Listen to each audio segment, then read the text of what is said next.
Hi, everyone. I want to thank you to this evening's program. My name is Carla Bowman. I'm the Adult Services Manager at the Euclid Public Library. And this is a joint program with East Cleveland Public Library and the Euclid Public Library to do a book discussion. Tonight is the second in the series of our discussion of Born in Blackness, Africa, Africans, and the Making of the Modern World from 1471 to the Second World War. So we had a discussion a couple of weeks ago. We'll continue tonight. And then on February, I believe the date is February 23rd, we will have the author here to join us and tell us about the writing of the book. And we can ask any questions that we'd like to learn more about this topic.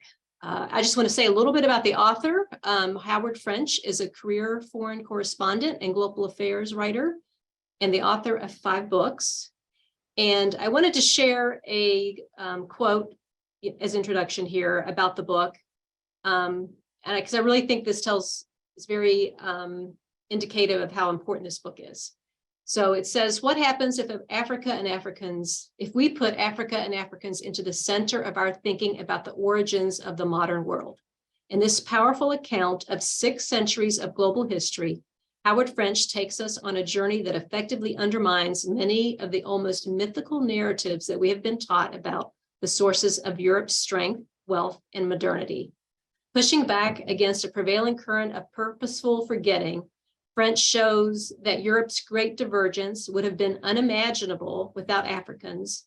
Their wealth, capital, and labor played an important role in powering the emerging global economy to understand the world we live in today. This book is a must read. This is by a comment by Sven Beckert, author of Empire of Cotton, A Global History. I just really thought that showed how important this book was, and it kind of sums up the book.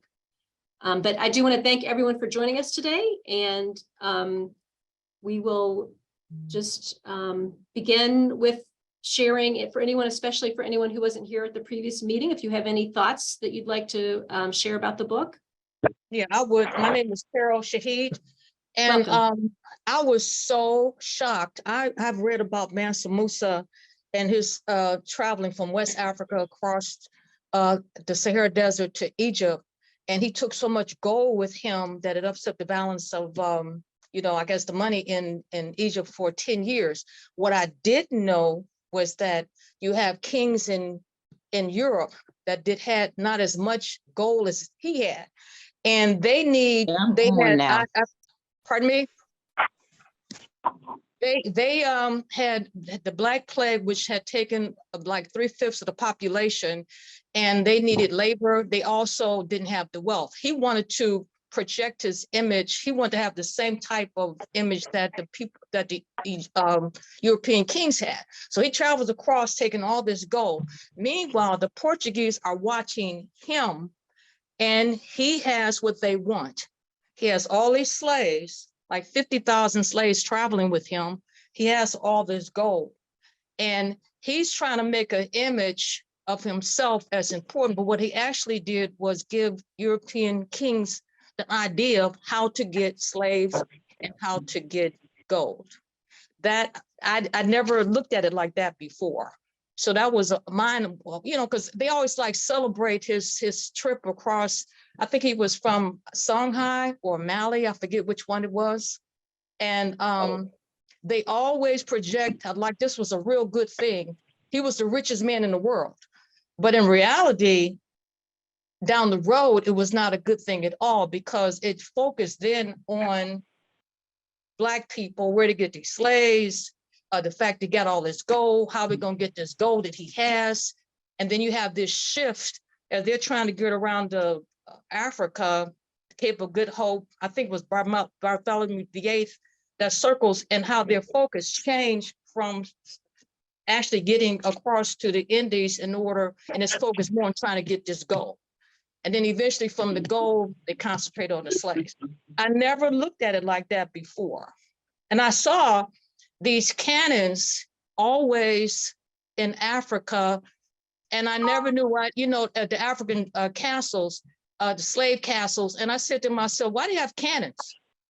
Now I know why they had the cannons, because they were trying to protect what they were getting from the Africans themselves, which was the goal, and eventually the slaves from other European countries. I didn't know that.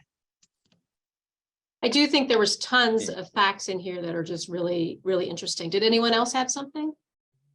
Yeah, I just wanted to throw this out, and I found it. I mean, I find it, somewhat interesting. When we talk about the Europeans taking over the islands, the islands in the West Indies, one of the things that it kind of brings back to mind is the whole notion of piracy and pirates. Mhm. We've always, we have these swashbuckling, swinging from ropes and cannons and whatnot. What they were doing, they were actually disrupting or interfering with the slave trade or the Right. trade of goods and services back and forth between the islands and the continental Europe. And so I'm just saying that to say that we're given a projection of Errol Flynn, whatever. I mean, he's the first one that kind of comes to my mind. But these guys were pirates. I mean, they were just like carjackers, so to speak. They would just take, they'd roll up on the ship and take the goods, or possibly even take the slaves, and move on. But I just find it interesting how the narrative of piracy is presented, and how we come to look at it as a I don't want to say necessarily a good thing, but we're not able to really put it in context. And when we understand the magnitude of what was going on during that period, we get a sense of what was actually going on with this with pirates, so to speak. So I just thought that was an interesting thought. I mean, whatever, it came to my mind. It is definitely romanticized. Yeah, very much so. Yeah. Very much Kind so. of like the cowboys in the West. Exactly. Now, Jack Sparrow, he is part of his career. Also, I wanted to make mention about this. The African kings were, in America, they always show them as like they eating people and they crazy. This projection of them is that they're highly intelligent political leaders of their own people that were structured with an army and everything. And the Portuguese are treating them with respect. And I want to know at what point from this image that they have of respect. And I remember one king, I don't know, it was Alfonso, whatever, they negotiated with the Portuguese to try to help them militarily deal with another group of people they were going to fight against. And they promised them like ships and some other stuff, and also weapons. But they have this high image of them and how they treated them. And then later down the line, this inferiority complex come in place, that they project in America, that they were crazy and that Black people are retarded or slow, or they so it seems like to me, and I might be off, you have people involved in this goal, and then slavery becomes just as profitable or more so than the goal. And they had to justify these slaves. Then comes this image of somebody's inferior. Whereas before, they didn't approach them as being inferior, but I guess they had to justify slavery. Then they start coming up with all these images of why they should be slaves. Whereas it didn't start off like that. You just have people who were prisoners of war, they were there, etc. But this thing of being people who were slow, because eventually you have this image of they have in America, Black people were in fear because they had little ears, or they have a small head, and a white man has a bigger head, has a bigger brain, or they had all these theories that came up by crazy people to justify it, but they didn't start off like that. No, and I think this book does a great job of showing that. Yes. Were you going to say something, Mr. Cockfield? Yeah, I'm just another thought. one of the great things I think that he does, or I'll say what he's done for me, is that he's kind of shown the connections between the continental United States and the islands. And in talking about Barbados, um, he points out that the intent was so high to produce sugar that the planters avoided planting crops or raising livestock to take care of the slaves. And what that then did was create a market for goods and services to come out of New England, because Right. New England was also a British colony. So the colonists that lived in the New England area were shipping cattle, lumber, food, whatever, down to the islands in order to support the production of sugarcane, Mhm. to the detriment of the slaves, obviously. But the planters had chosen not to, had chosen not to produce those kinds of things because production was so intense. So I guess maybe what I'm saying is that you're able to see that there were connections now, because the planters in Barbados were paying the manufacturers or the people in the New England states. So their economy, a portion of their economy, was actually driven by their support of the slaves and the goods and services they were transporting down to the islands.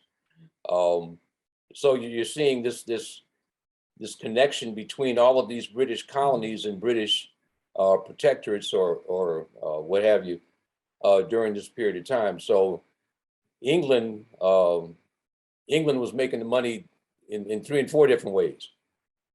So they were taxing the colonists, making money off of sugarcane, the slaves, and so I'm saying was that, it?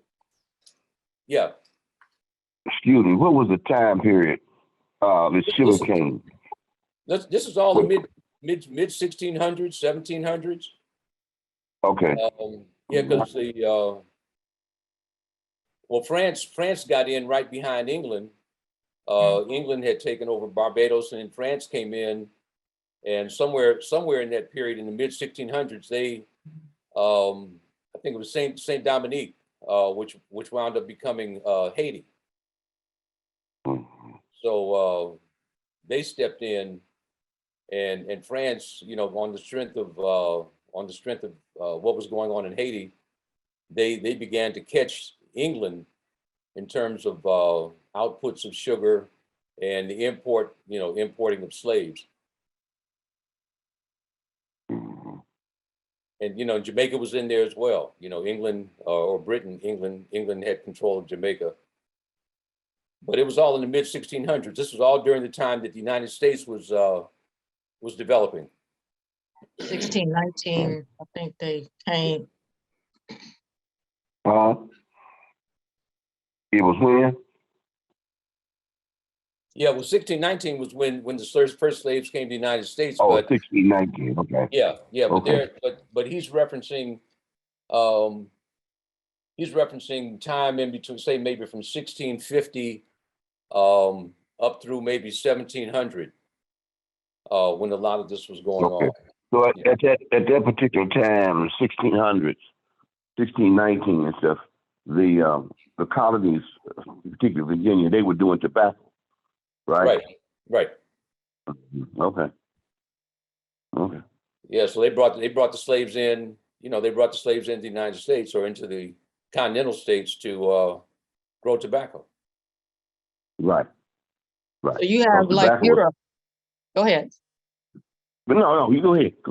No, I'm just saying it's like, if it wasn't for age of discovery, exploration, whatever, Europe would have never developed into the great countries that they became eventually, because their wealth is dependent outside of their borders.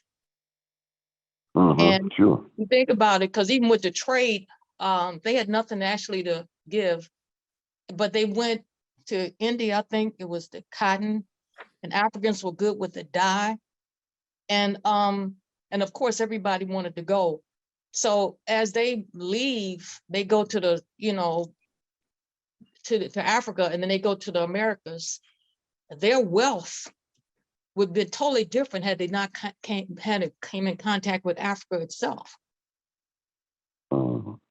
Cool. Well, They that's- wouldn't have with it. So, and you know, when I see Oh, people and they absolutely. talking about she's wearing this tiara, the Queen of England have this tiara on her head, and I look at it differently now after reading this.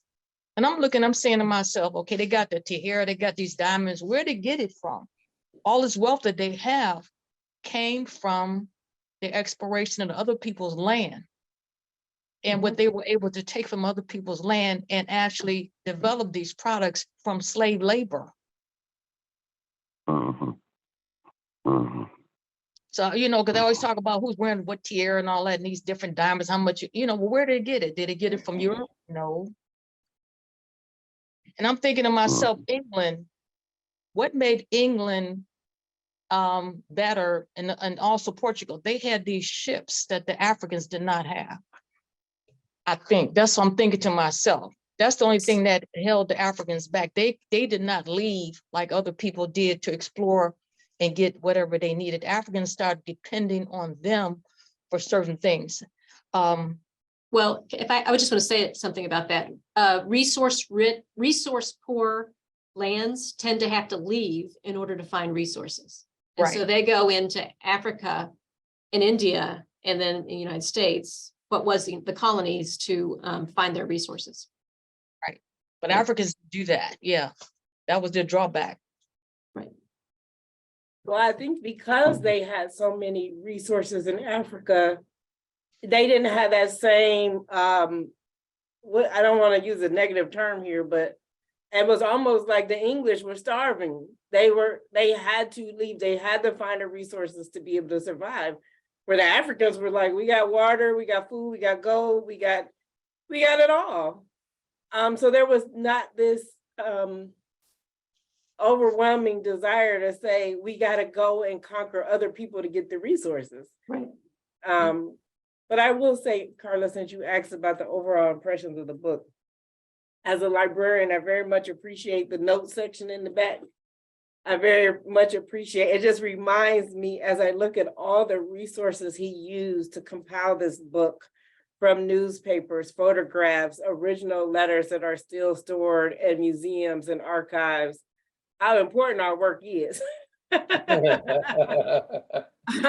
I'm like, wow, the number of books that he had to reference, the number of collections he had. I mean, in some instances, he physically had to go to some of these places to take pictures himself.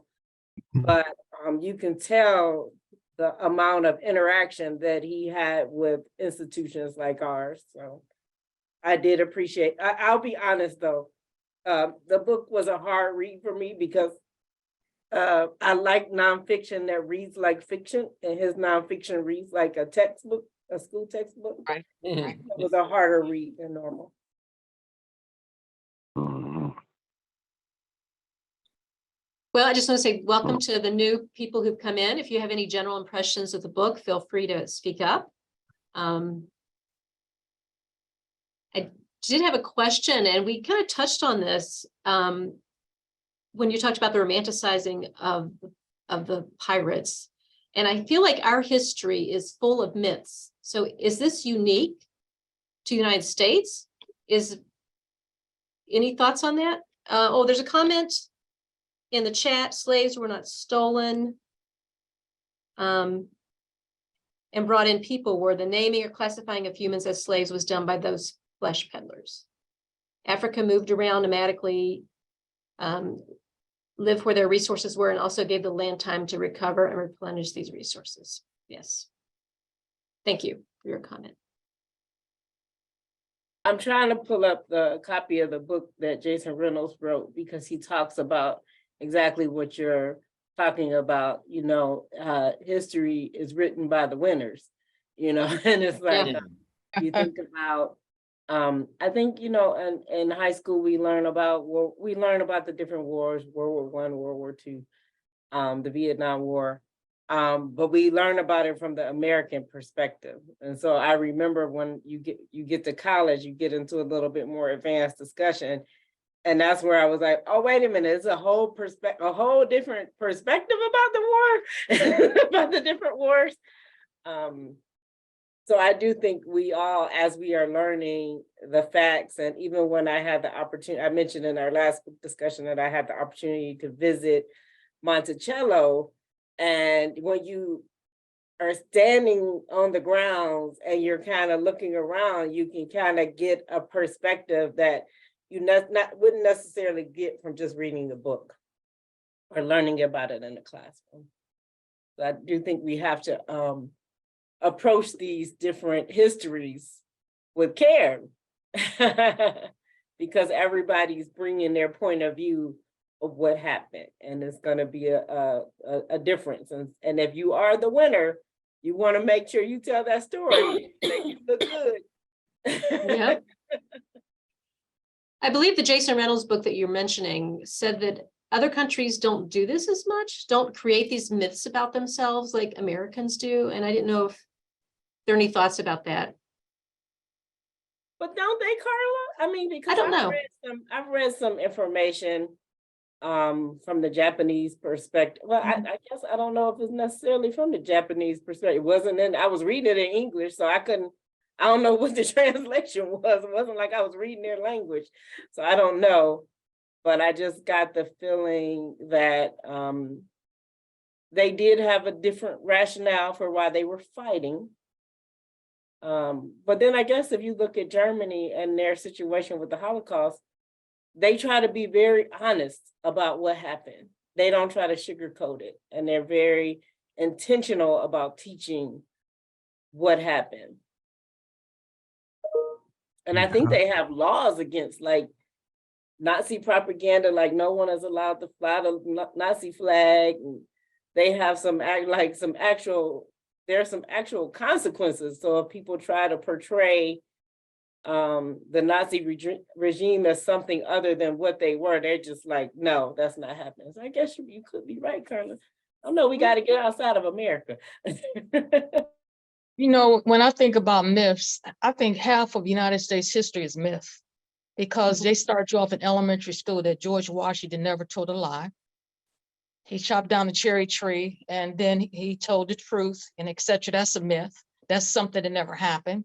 They say that the slaves were happy. This was in a textbook in the 50s and the 40s. Slaves were happy on the plantation. They sang and danced all day long. So you have, was in an American history textbook about slaves actually being happy, even though the families being separated from one another, even though people were killed, they worked to death. So you have a lot of American history that is from their own perspective. As you said, history is the person who's winning, and they had the right to write the book. This book is different because it gives a different view. It puts Africa in the center. Whereas in America, the book is American history is placed United States, America in the center, but it's a lot of myths of things that actually was not true. And I can say that because I'm a history teacher. I've read history for years, and it always interests me how their spin on things came about. I read this book, I Buried My Heart, A Wounded Knee. And I don't know if anybody ever read that. It was about the Indians giving their own perspective of their history. Totally different from what you read. You see on TV, they're savages, they're killing people. But you have this event where you have the American government or the military, they pretend they're going to attack them in one area. They send all the men off. They come back in the area and they kill all the women and children. And they buried everybody in this one hole. The women, children, they said, I buried my heart at Wounded Knee. And that's what it's named after. But if you read about the Indians otherwise, or the Native Americans, it's completely different from the book. So you have to re-examine things in America. To me, when they relate history, you have to ask the people that you're talking about their own personal experience, or you'll have this myth set in, or a creation of something that people want you to think happened that it actually did not happen. Well, when you break the word down itself, it's his story.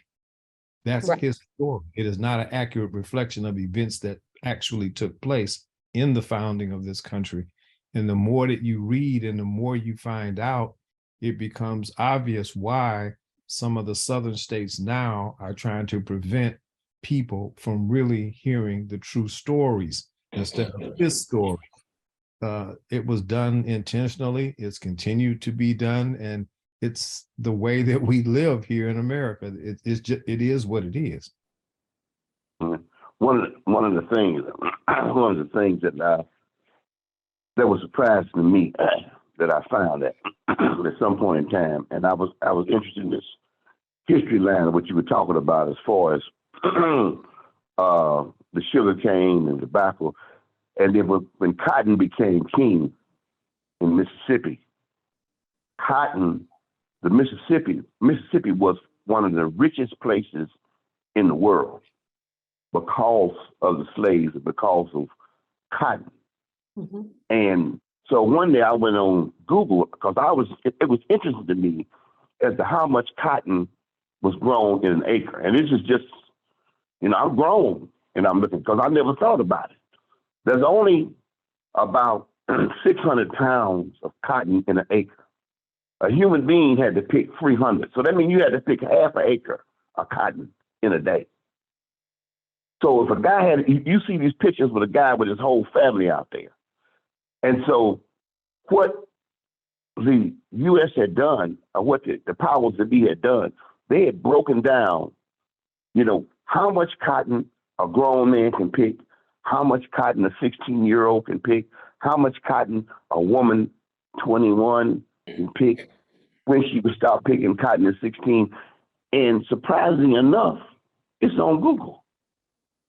You Google it, they give you the whole thing. It's laid out. It was an industry.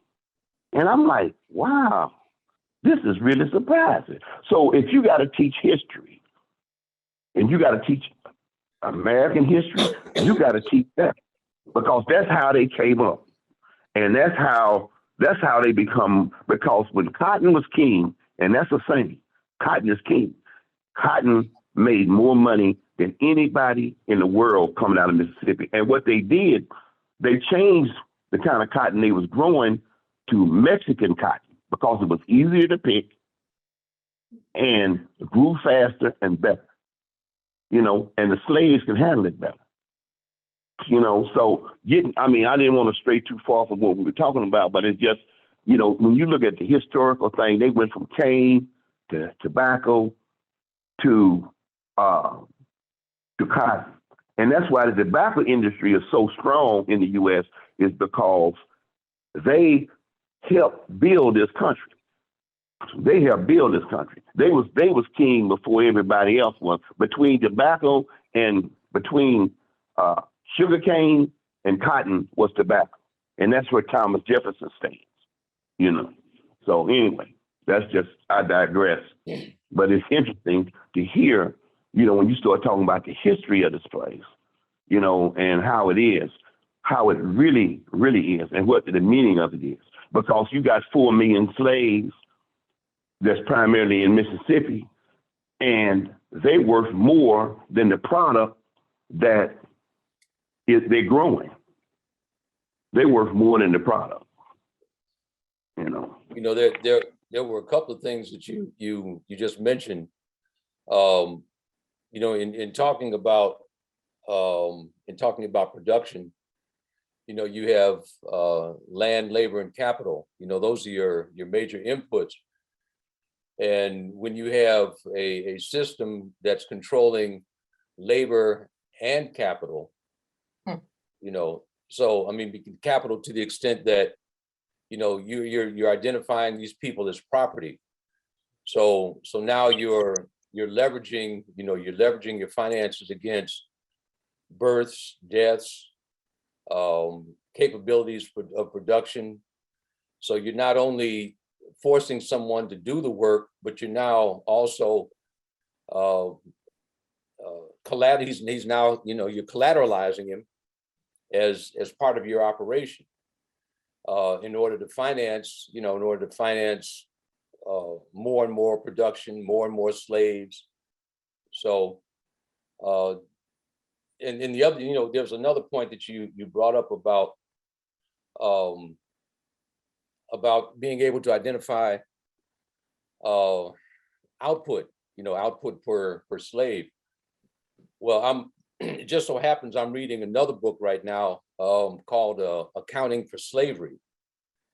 And I find it interesting because what in looking at the sugarcane production, there were a number of various steps that went into the production of sugarcane. And so the whole process of accounting for the labor had to do with identifying particular slaves who had certain capabilities and assigning them to certain production processes. So, Absolutely. so the accounting for the sugar production had to deal more with the efficiencies of production, more so than who was doing the work. So you were now assigning very specific people to very specific tasks, and you were managing the task. Whereas in cotton, those same efficiencies were multiplied because the cotton was very simple. You just get out there and pick it, clean it, and ship it. So there was not very much. There was not very much that actually went into. There's not very much that went into the accounting process so much as it was with sugar production.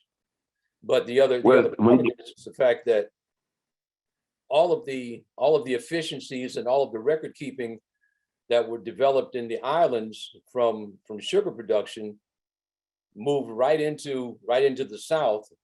So now you had very small farmers who had maybe, let's just say 10 to 15 slaves. They could operate their farms as efficiently, or maybe even more efficiently than the larger farms. And consequently, they were able to get more production out of those 10 to 15 slaves than they otherwise might have been able to, because now they had records, they had account books that managed, that helped them manage, the inputs, manage what the slaves were doing, manage the outputs, manage the costs. So they were now able to track, all of their, everything from start to finish over the course of a year's time.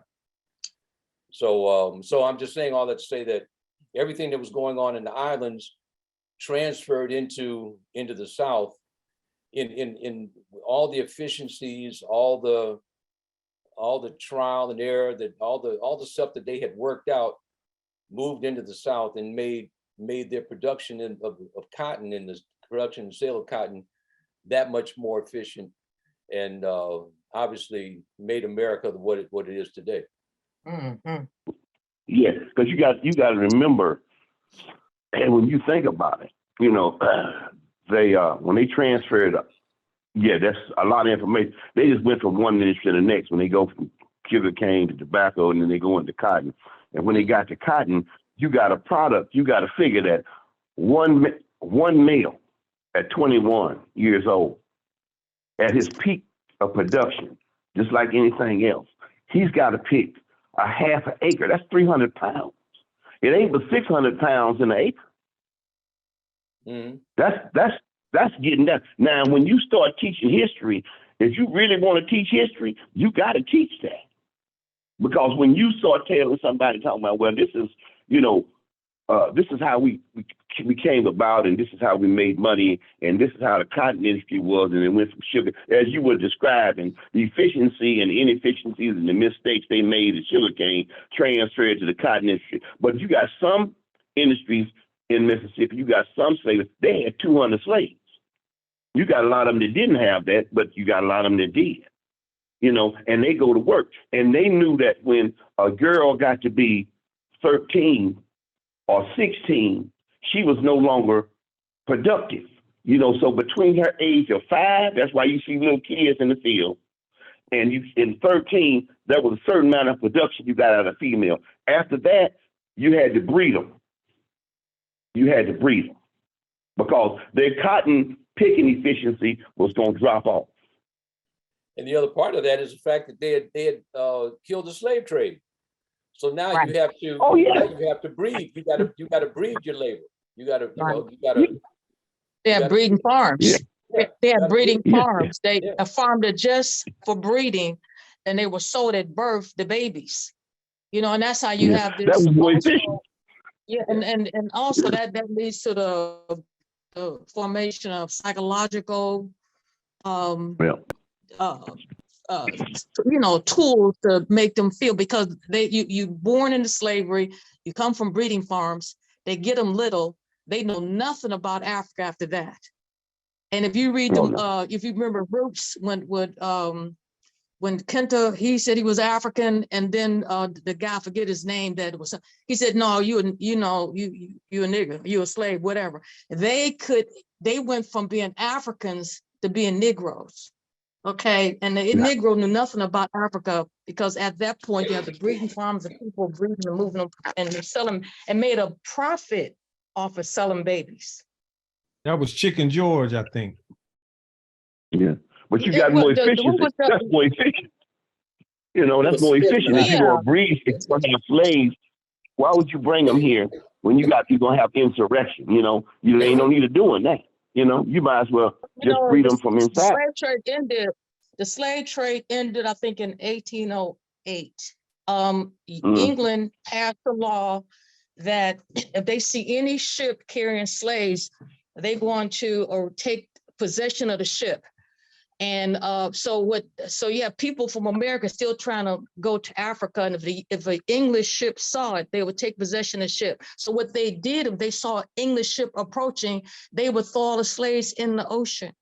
Then they would go right back to Africa. I often think sometimes, looking at this story from the other side of the fence and the type of human being, the spirit, consciousness of another walking entity to do this to another group of people for whatever reason. How do you condition yourself or come to, I mean, yes, it's about money. Yes, I guess it's about power, but the actual physical acts that were done in order to enforce this, to keep this going and to keep doing it, it takes a certain type of level of entity that walks this planet that could even do these kind of things, to sell somebody's child, to breed people, to work them to death.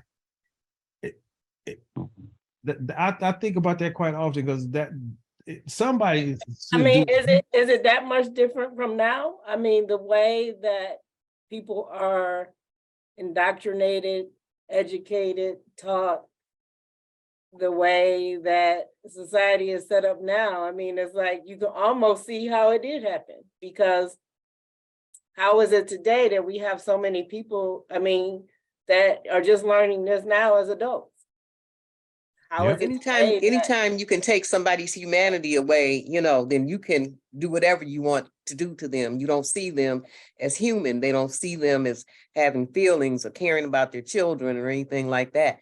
And that's what we have still going on today. And these kind of lies, are told over and over in certain circles. That's why with police that just don't see Black people as human and it's easy to kill them. Right. They've been told they don't care about their children. They don't raise their children. All they want to do is have children and get some money off the system or whatever. Those kind of dehumanizing factors. They're not capable of being intellectual or anything like that. So anytime you can do that.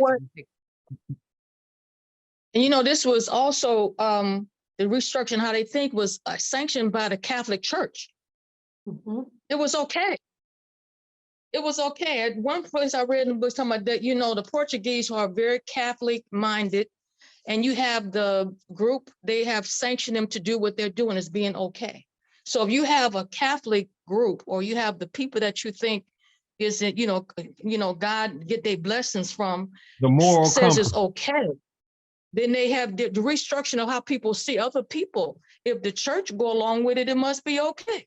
Because that's the moral compass. Yeah.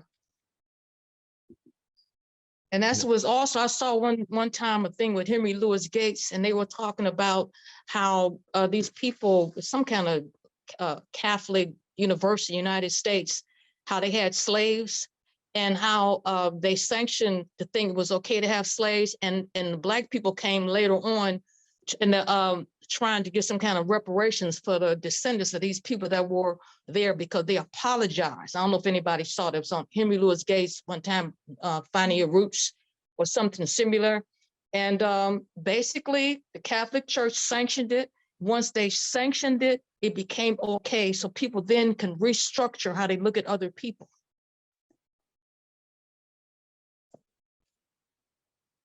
Hmm. And how they try to square that is by saying that these people are not part of the, they're on a different branch of humanity, or different branch of the tree. And so therefore, Absolutely. they're not really, you're not really hurting them, or because, they're no more than sophisticated animals. But at a base level, Like, they, it's so, so comprehensive, when you think about, like, on page 415, that he's reviewing the statute, the whole debate about the Confederate statues. It's like, it's not just like in our educational materials and in the media.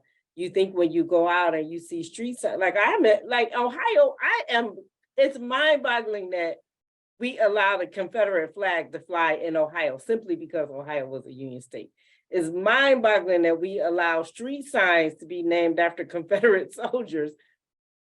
How in the world did that cross over into Ohio? It's very intentional, deliberate, and it has to be ongoing and surrounding, because how do you can't just all of a sudden hijack somebody's mind and say, you're going to think this way, you're going to hate Black people. No, you got to be slow. You got to be deliberate over time, because otherwise it's not going to work. And it's important, like somebody was saying, if you start early with children when they're young, you kind of weave that new tapestry so that we all believe, like you said, it was George Washington that cut down the apple tree. I could have sworn that was Benjamin Franklin. I was like, it was George Washington.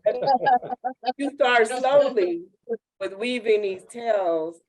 Like even now when I see my granddaughter, when she brings home homework about the Native Americans, I will write immediately, like, this is wrong, because she's still being taught like the Native Americans and the Europeans had this lovely glowing relationship and they all sat down to dinner. I'm like, now in 2023, really? No. It's still but that clearly reflects what is going on in America with the educational system, and why they are fighting and don't want, because some of the ancestors of those people still walking around here, just like we walking around here. And they want to continue a narrative that keeps the mind trapped in a certain state of thought. And as long as there's no options as to what you read, because everything that we learn to read, as well as the words that we learned and what the words were meant, were handed to us by someone who was intentionally oppressing us. And so now when people are, because of the internet and other available places to now research and to gain knowledge, they see that they want to stop that so it can continue the way that it is. It just, America's a very interesting place, and you have to be very sophisticated in terms of how you think if you are to prepare your children for the future that's coming in this country. Because there are some people who believe that the way it is the way it should always be. I think that, just as I think often about the educational system and hearing what Casey said about her grandchild, and I have a 5-year-old grandson in kindergarten. And, as I've said to his mom, you have to be very intentional in affirming him, who he is as a young Black male child in this country. And even as we have other cultures that are teaching their children the hate of the Black race, we have to be methodical, we have to be intentional. It can't be left to the school system, because we see what happens when everything is left there. And one thing that I noted when I was working in early childhood is that sometimes there was a purposeful effort to keep parents out of the classroom, to make it more difficult. And then with the onset of the pandemic, when you could say, okay, we can't have people coming in and out, because of safety concerns. But all of that thought process is very methodical. And we have to have those conversations as well to keep the conversation going at an earlier and earlier age. And not to belabor the time, but just to say overall the impact of the book for me, which is why this time I just was sitting mostly silent. I found the second half of the book more difficult to get through. But as I mentioned in our first meeting, I do believe that this work is something that should be on the curriculum on college campuses. This should be something that in AP classes in high school, that it should appear there. And what encouraged me even more in that thought was I read something today about Governor DeSantis working to have Black studies taken out of the AP curriculum in high school. And I'm thinking, I'm reading this, on the internet, and I have the book, still preparing for this meeting today. And I said, what is that? How is that being allowed to happen, even today?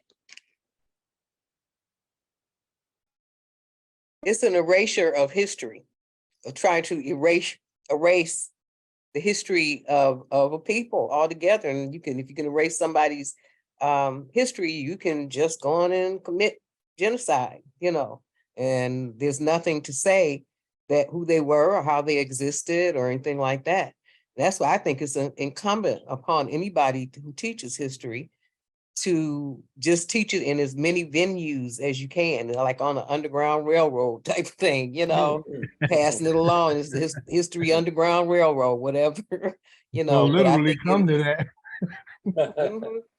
because it's, and not only, is it dangerous to, whitewash history, to put someone else's spin on it, to say, here's what's happened. I mean, it's almost akin to erasing it. So Well, recently I got to attend a library conference in New Orleans, and I was intentional about going to any session that was offered by Native American authors. And so one of the sessions that was really memorable was about the boarding schools that many Native American families were forced to go to. Yeah. And so it was several books that's coming out about that, but it was so eye-opening because like someone was saying, this is recent history. These folks are still alive in many cases, and students who attended these schools and had to face these atrocities. And, it's like they try to, especially United States, I think one of the authors was mentioning that Canada doing a much better job of reparations and talking about what happened and make sure it doesn't happen. And the United States is still like, no, we didn't do anything. But one of the acts that the Supreme Court is going to be considering is they're removing the legislation to protect Native Americans from being adopted by white families. So they passed some legislation years ago that says that any Native American child had to be adopted by a relative first, another Native American family second, and then if all that failed, then they could seek a family in a different community. And so now they just want to take that away so that Native American families have no protection and their children can be put in foster care, their children can be put in all these places again. And I'm just like horrified by that. I'm like, what the heck is wrong with America? But the fact is, most of us have no idea what's going on. Most of us, you get so enraptured in your own history, like a lot of Blacks, we're fake. We look, because we got so much going on, African American community. It's hard to devote some time to say what's going on with our Hispanic brothers and sisters and the Native Americans and Asian. It's hard to say, oh, wait a minute, there's these other atrocities happening too. So it's really interesting. I call it a legalized insane asylum. Well put. if we did what Germany does, we'd be so much better off if we'd be willing to put our, not me, but not people like us who are on this Zoom, but the powers that be, if they would follow Germany's example, and I mean, they wouldn't dare fly a Nazi flag anywhere in Germany. They just wouldn't do it. And they accept their history. Not that they did anything, not that they were there to persecute and to kill, but that's just their history. And they built little monuments to never forgetting their history and just not doing it anymore. But this country has always gone through cycles where people start to feel threatened. And then, they go crazy. And we're back, and we're in just as bad as a cycle as we were in at the end of Reconstruction, as far as I'm concerned. I agree. That's why I said that for when you really look at it all, those people are still walking around here and pulling the strings from behind the scenes and in very powerful positions, because they might have, quote unquote, lost some battles in the South, but they still are in the war. And that's why I'm so thankful that East Cleveland and Euclid have partnered on this project. And I hope that we will continue, and we need to be doing this outside of Black History Month. But I think it's so important that we continue to bring these topics up, because you look around and unfortunately too many of us aren't talking about it, and we need to be talking about it. We need to be doing programs, displays in our library. We need to be pushing back against all these book bans, because if it's happening in Florida, guys, it's coming to Ohio next. That's right. That's right. So I appreciate everybody's time today, and you guys committing to participate in this joint effort. And I hope that we can look ahead a little bit and figure out something else that we can do together. We're coming up on our time, but I did want to ask a question. We do have the opportunity to speak to the author in a couple of weeks. Does anyone have any questions for the author? Anything you'd like to know from the author?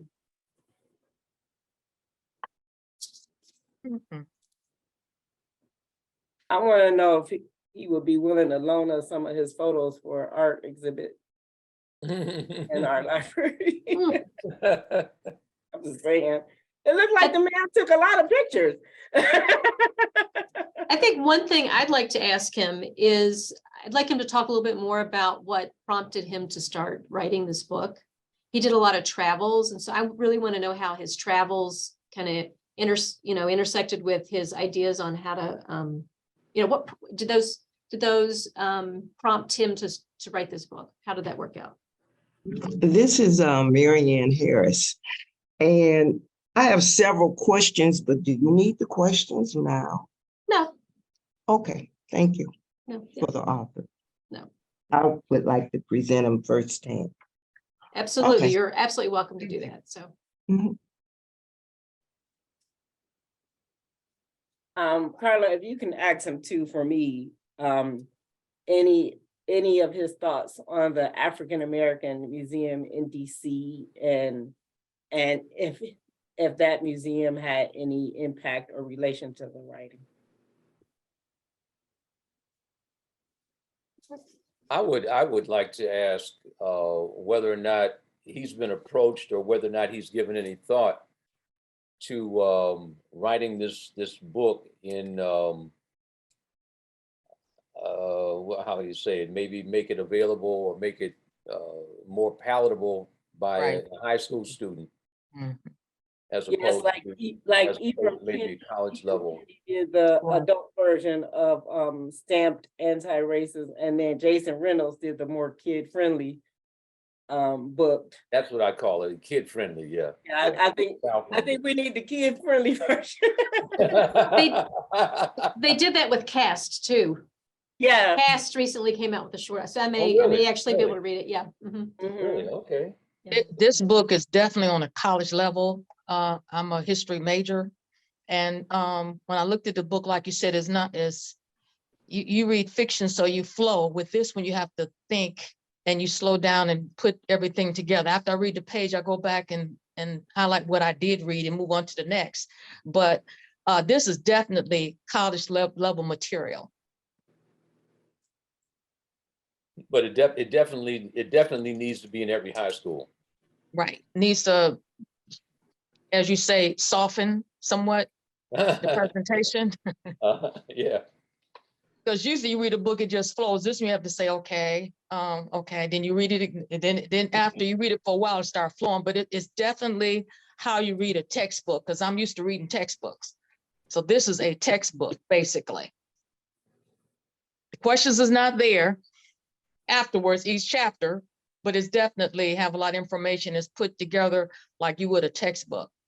The only difference is sometimes he highlights things that's personal, like he talked about his girlfriend with the mountains, his brother when he was traveling, the Jenny was when he was in Mali, things of that nature. But this is basically like a college textbook. Can I ask a question? Because I haven't read the book, and anybody maybe can answer this. I teach at Tri-C history at Tri-C, and so I'm just wondering, could it be on that level, or is it above that level? So it's like the first 2 years of college, or is it more or less like sophomore? And I And would it's definitely not say for the freshmen, I not the would say freshmen. AP. No, Not- not freshman. I don't I, think I, a was- freshman I is think, ready. you know, when I was a freshman, I had books like this. And history books, that it would okay be for me as a freshman, but I Well, think you like know, a regular high I school think person. maybe if I had to say to teach this book, I would say maybe take it in small chunks. Like don't give it to them. Be like, we're gonna read this whole book. Like, we're gonna Supplemental. read part of this chapter and then really discuss it and go into that particular section of the book. Like, to present this as once, I think a lot of college students might check out. It's Oh, Oh, just like maybe a supplement to maybe the regular textbook or something like that? We'll spread it out over a longer period of time so that Yeah, you'll be able to but do I'm it. telling you, it's what I'm used to once I got to college. This what we've dumbed down so much that this I believe should be an AP high school history book. I concur, yeah. Yeah. And let people sit with a dictionary and look the word up. Put them in front of a map so they know where these places are. Yeah, But we're so accustomed to asking Google and Siri and whoever else Mhm. that we're afraid to dig into material. I mean, it scares us, and to our detriment. It's scary. well, here's the test. You have the college students, you use it, and then you come back and let us know. Let us know how it worked. I'm intrigued now.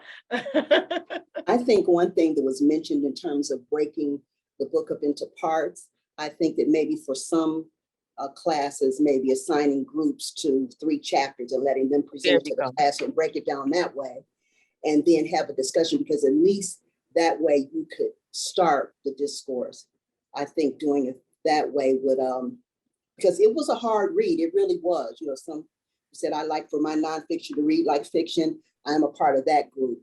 But it was so intense, but just so emotional. I wanted to say one thing quickly, that in my reading this time, it talked about the explosion of the gun business and slave trading. And I thought about, well, here we are still in the United States, and all of the problems with guns, and just the way that things intersect and the way people hold on to what they believe is their rightful heritage based on the way that they learn history.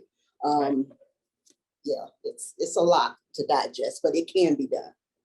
And also this could, not necessarily Black history, but a class in world history. Because world history is mainly about Europe, period. Mhm. This would be a good supplemental book to use in world history, not just in Black history. Absolutely. I see it more in world history than anything. mm-hmm. I agree. Yeah, this is how the modern world began, right here. Yeah, exactly. That's right. And as we get farther and farther away, it's heartbreaking to hear kids really asking, like, was Harriet Tubman, like that's Harriet Tubman was real? Like, I'm like, oh my God. Like,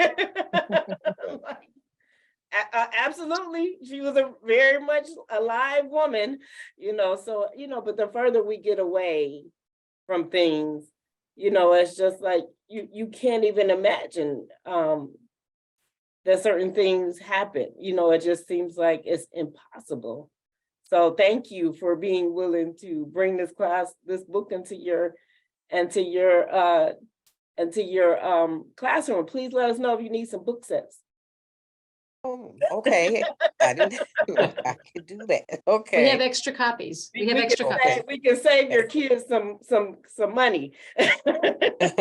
Yeah, that's the other thing. But and I like the idea too of making it a collaborative type of learning event. Have it broken up and have different groups to do different things, and then to bring it back to the others. I think that's an excellent idea. Yeah, let me just kind of throw Thank this you. out before we break up. I've sent 10 copies of the book to Dr. French for him to sign. So somehow or another, we're going to work out a raffle so that people will be able to get a signed copy of this book. Oh, wonderful. Well, on that note, we will finish up the program. I want to thank all of you. This has been a wonderful discussion, and I think you can tell it was a wonderful discussion because I didn't have to throw any questions out there. You guys just took it and ran with it, and it was great. But I do want to invite everyone to come back to the program on February 23rd at 4 p.m. That's in a couple weeks, where we will have the author with us. And come with your questions. I've written a couple down here from our conversation today. So really hoping to have a great conversation with the author on that day.